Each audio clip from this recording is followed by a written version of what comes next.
గుంటూరు జిల్లా ఆర్ఆర్ఆర్ కన్వెన్షన్ హాల్లో బీసీ సంక్షేమ సంఘ నేత పారేపల్లి మహేష్ ఆధ్వర్యంలో మహిళా దినోత్సవ వేడుకలు ఘనంగా జరిగాయి. ఈ కార్యక్రమానికి ముఖ్య అతిథిగా రాష్ట్ర బీసీ సంక్షేమ శాఖ మంత్రి ఎస్ సవిత హాజరయ్యారు. కార్యక్రమంలో వివిధ రంగాల్లో రాణించిన మహిళలను ఘనంగా సత్కరించారు. కార్యక్రమంలో భాగంగా మహిళలకు నిర్వహించిన ఆట పోటీల్లో విజేతలకు బహుమతులు ప్రదానం చేశారు.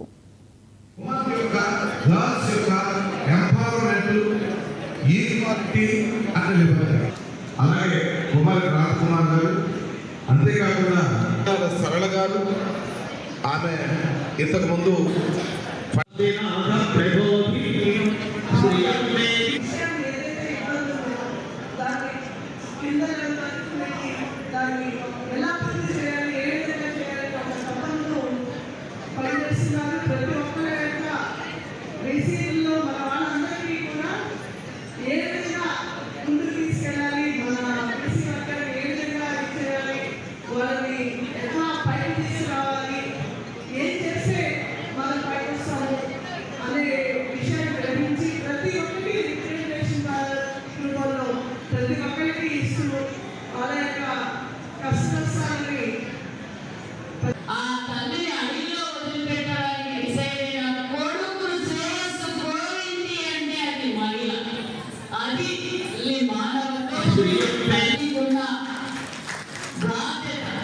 మరి ఇక్కడ విజేసిన